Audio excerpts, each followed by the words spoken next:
Neil Young says, there is more to the picture than meets the eye when it comes to burnout, and you have to face it head on. Unrelenting, smoldering stress leads to exhaustion, it leads to negativity, and as we've heard, both personal and professional problems. Burnout results from prolonged physical and psychological stress that exceeds the coping resources that we have. Now, the good news is that stress, or a certain amount of it, is needed for optimal functioning, neurogenesis, and so forth. The bad news is we are working at rates, levels, and in ways that defy optimal functioning, and the brain and the body can't keep up. So let's look at some of the pieces of the picture and focus on taking action to prevent and manage burnout in the performing artists. Good morning. Afternoon, and thank you for being here and for asking me to speak to you about this important issue. And I'd just like to acknowledge the former speakers because there's so much talent in this room, but those individuals shared not only the professional talents, but also some personal information that takes a lot of guts and a lot of information for me as I'm working as a psychologist comes to me. And for people to stand up and do that, I think it's outstanding. And it's really important. It's really important for us to know what's going on in these individuals' lives. Now, what's important, I think, if you take Christine Maslach's, she's one of the most foremost researchers in burnout, and take her words. She says, if an ounce of prevention is worth a pound of cure, then the best way to beat burnout is to keep it from happening in the first place. In other words, take action before the burnout appears rather than afterwards. She goes on and she says the cost may be too high, even more high than we really know, and it's wiser to avoid them altogether. And that's easier said than done, yes. Today, you are bombarded with demands, work demands, social demands, personal demands, professional demands, performance demands, and mediocre, moderate, good enough is just not going to push you to the top. We've heard about that. Anything less than perfect, excellent, exceptional, outstanding, highly accomplished is not going to make the grade. It makes me nervous already. Long hours, increasing demands, work, social connections that just won't turn off, multitasking, and the constant on and rarely off modes of today are leading us all to dangerously close levels of being physically and psychologically exhausted, to chronic stress, and perhaps health problems, some of those we've heard about. This constant flaming fire around us and in us is what leads us to burnout, which is a metaphor for this condition characterized by exhaustion, disengagement or withdrawal or dispersonalization or cynicism, not caring, and a reduced sense of personal efficacy or a reduced sense of personal achievement and even despair. When there is a chronic mismatch between you and your work environment in one or more of these 6 key areas, workload, control, excessive workload, not having enough control, insufficient rewards, not having that connectivity and that communication and the sense of community, and fairness, what's fair about being a performing artist and not getting a gig, and values. Well, that can lead to burnout. And as performing artists, you know there are unique pressures that actually are in your situation. And performing artists, the lyrics we've just heard, it's better to burn out than fade away. We hear them about suicide, and we have here, I don't know whether you can see that, but we have an unfair list policy and procedures, and then we have an AFM seeking employment, and if you're going to seek employment abroad, and it might even get worse, then you have to do appropriate research before you can take the gig or get the audition. And then we have an audition complaint line. I don't know whether that's here in Canada, but this was taken from the latest International Musicians Union magazine. And so these are really important. If we have a complaint hotline, you know that there must be an issue with that. And it's really important that we kind of address some of these things. These extrinsic factors that are bombarding us And the extrinsic ones, the ones we bring ourselves, can propel us forward to a state of physical and psychological exhaustion, or even lead to burnout. Now let's talk about some of the things that influence burnout. We've heard many of them today. Emotional, physical stress, decreased nutrition, sleep, fitness, not enough rest, family demands, work-life balance, this new concept they're trying to throw at us calling work-life integration. I'm not really sure what that means, other than I think it means more work. And we've got to be cool with it and integrate it into our life. Bullying in the workplace is becoming a great big problem. Obviously financial worries, especially in the performing arts. And how many of us work less than 40, 50 hours. We just heard from Steve this morning, he works all the time in the hours he keeps. Lack of social life, and of course this mismatch in one of those 6 key areas that I mentioned: workload, control, reward, community, fairness, and values. For performers, pretending you're okay when you're really not, because the show must go on, or you have physical injury, chronic pain, repetitive strain injury, or you have tour fatigue, or the fear of fading away, that all fuels the fire. The stress imposed from the intrinsic and extrinsic demands create the stage for depletion of all our resources. We have this artistic survival, this need to go on. Now, I don't want to create stress in you. I'm not sure whether I have a... I'll just read the note. Oh, yes. Okay.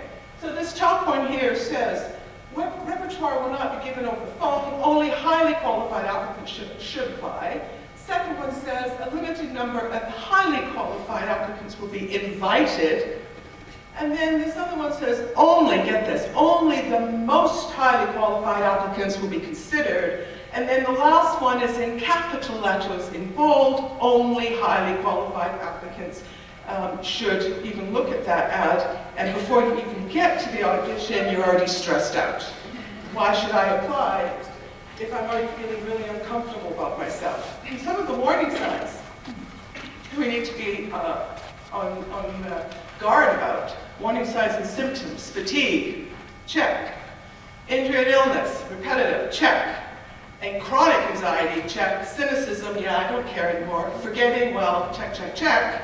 And a crisis in feelings of professional competence, and what Neil Young called or felt about irrelevance. A sense of esteem and self-worth that's depleted. Muscle tension, of course, we know that comes from all sorts of things, but psychological pain can create a lot of muscle tension. If you have behavior changes and it affects your eating, your appetite, obviously sleep gets affected with the kind of performance schedules people have, and of course technique, and we've heard about social withdrawal as well. All these things. Now this is something, if you've got a lot of checks, you don't want to do well at this. So hopefully you don't have as many checks as are on there. This is not something to exceed at. Here's how we can assess burnout and performance anxiety. Mass-like burnout inventory, that's probably the most widely used, of course, because Christine's done so much work. There are a number of other ones. We've done quite a bit of work in athletics as well, and we can see some of the burnout and coping issues related to high-intensity athletics. So we can look at self-report scales through research or clinical practice and find out what's going on. We can also do a symptom check either through a scale, looking at perceived stress, looking at different kinds of emotions, whether they be the PAMA, or the profile of mood states, or a depression scale, and we can also look at anxiety. In particular for performers, it's good to look at performance anxiety, because we all know about that. Now, if you're not familiar, we have better and better, we've mentioned it already, Jenny mentioned it this morning. We've got better and better technology that actually helps us look into that black box and look into the brain. And so we can assess some of the biomarkers, some of the structure and functional aspects of the brain through fMRI scans. We also, I believe, John Chung does a lot of work on heart rate variability, and I saw there was a workshop tomorrow. As far as I know, there hasn't been any research done on HRV, heart rate variability, which I'll let tomorrow's workshop participant explain, but there hasn't been any research on that. But I do concussion research, and I'm seeing very clear heart rate variability and heart rate changes in concussed individuals, people who have had a physical trauma. And so I think heart rate variability will be a very good marker for us to monitor things.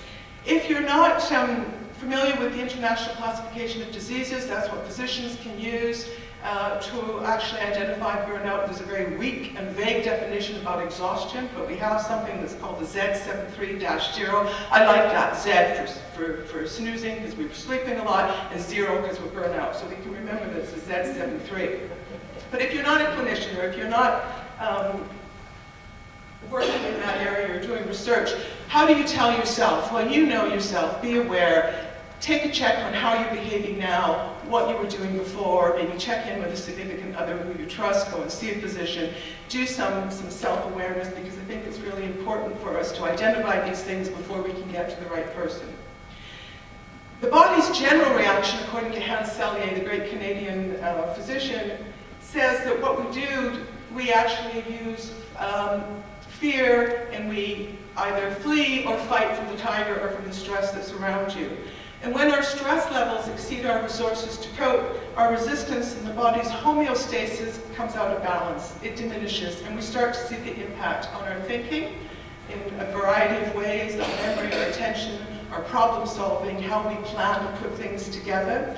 In our emotions, we've heard already about the depression, the mood disturbances, the anxiety, the hormones that can create blood sugar problems, insulin resistance, and hypercortisolism. There's some research that shows that that is related to some burnout issues and also cardiovascular problems. Our immune system can fail, and our brains are affected. In particular, when you have a concussion, when you have a trauma, or even when you were exposed to stress, the brain sends out this great flux of neurotransmitter glutamate, and it has an impact on the system.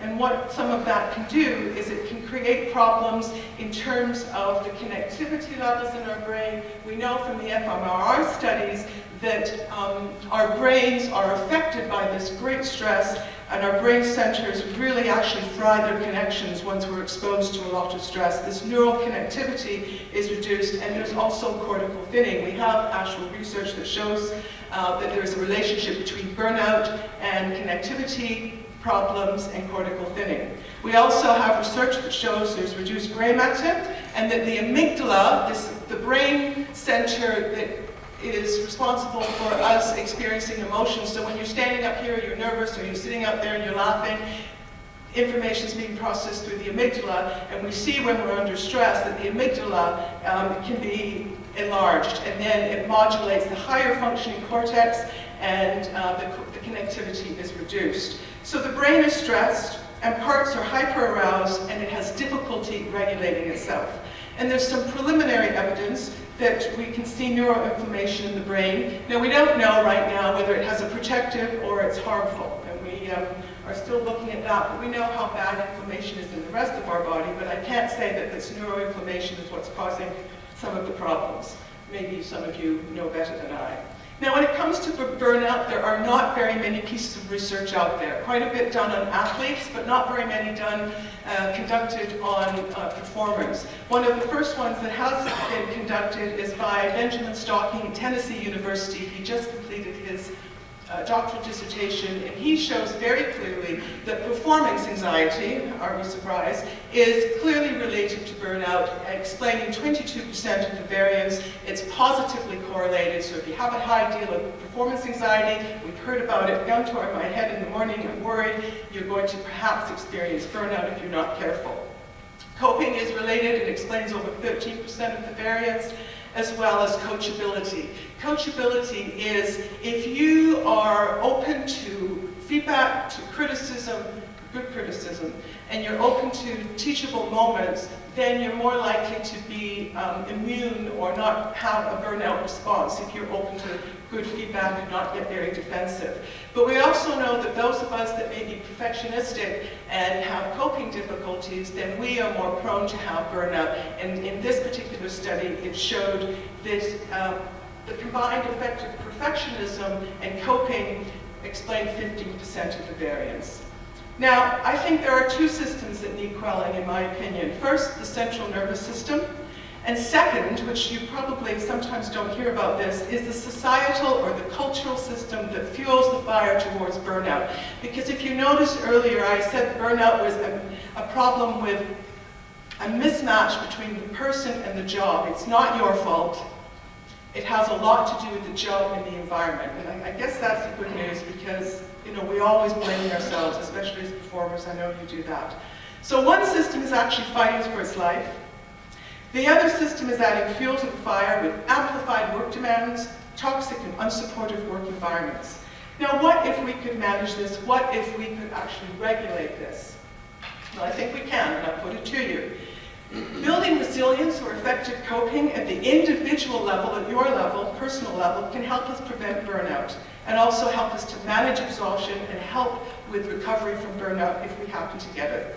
Many of us know about some of these strategies and interventions, but do not have time to do them or do not think that we're vulnerable. Well, that's the first sign and indicator that you may want to take a look at. How many of us can't fit exercise or social experiences into our life? I'm guilty. Yesterday I sat down all day preparing, to a large extent, the evidence for this talk. I finally, at 8 o'clock at night, went out for a walk, because I know better. I'm in the faculty of kinesiology, and I stand up to students and preach about this, but I sat down all day. So some of the things you can do at the individual level, I can't go through all of these, hopefully you can see some of them. Prioritize what's important to you. We heard about authenticity, what's about me, practicing for me. Self-efficacy, believing in yourself, thinking that you can do it, not only thinking that you can perform with your instrument, but you can actually build some time for quality exercise, time with family, whatever that may be. Believe that you can fit it in, put it into your day book. Positive self-talk. We all walk around with negative self-chatter, so let's change the tables on that. Engagement is the opposite of burnout. So if you're very engaged, not overcommitted, which is another word we use today, if you're very engaged, then you're going to be more interested in what you do rather than disengaged. But it is important for us to disengage from this hectic world at some point, especially with all the technology. Doing things for ourselves, intrinsic motivation is important. Having a sense of mastery about what we do rather than getting over-involved with our ego. And exercise and rest, as I've talked about. These are very important. That wonderful slide that John showed this morning about the trajectories and the longevity. This person here is from a different generation. He's a fine, fine musician, a terrific trumpet player, trad jazz. He also plays in an orchestra. But he's also a keen cyclist. He was junior champion when he was younger. This happens to be my dad. My dad is 84. This picture here, in the cycling gear, he was 80 at that time. The picture in the middle, playing his trumpet at a charity gig, he's 83 there. He turns 85 this year. So I really think exercise, doing things for yourself, and having a good support system, having enough rest is very important. And if you can't do that, then you may want to think about changing the environment, changing what you're doing, because it is about the job, it's not all about you. Now, there is some research on, in general, there was a meta-analysis done on 37 studies by Shin et al. In 2014 showing that if we can gain these coping strategies, and we are better at coping and we have higher coping strategies, then we may be protected against burnout. And especially if we use emotional-focused coping and task-focused coping. Those are negatively correlated with burnout. So that's a good thing. If we can try and master some terrific coping techniques, and sometimes that takes practice, just like controlled breathing takes practice, mindfulness, relaxation, and coping strategies needs a little bit of practice. Here's the other system. It's somewhat, I think, out of our control. Maybe it's ideal for me to say this, but I think we must address this system. This is a system that creates the stressors. This is the environment. How can we modify aspects of our environment, whether we are an administrator, a teacher, a director, or a performer chasing a gig? What do we do? Well, here's some of the ideas that I've come up with. I'm sure you have a lot more. Reduce the stressful environment by checking the values to make sure we have good, kind, loved, compassionate, considerate environments in which we are working in. We change the culture. You tell me we can't change the culture. Well, I've just come from doing about 15 years of concussion research, and you know that it's always in the news. We are changing the sport culture. We've got rules, we've got legislation, we've got lots of things because of the research, because of the clinicians doing things. I think you people, it's incumbent upon you, because you are the leaders, you are the experts, to start changing at these roots. And I think it can be done, although yes, it is a challenge. As we've heard, we need to acknowledge each other's achievements and those of whom are working for us. Recognition is very highly correlated with doing well. Not getting recognition is also correlated with burnout, so that's important. Facilitation, helping each other out. The motivational climate, so the climate helps us with autonomy, or helping us as performers. As I include me, I'm not a performer. My father introduces me as the serious one, because all my other siblings are actually performers. So I'm the serious one. But we can help with the decision-making in the culture and in the situation. Help with identifying competence and focusing on not comparing each other to one another and focusing on the egos. That's not going to help. And we've heard about it this morning already, connectivity.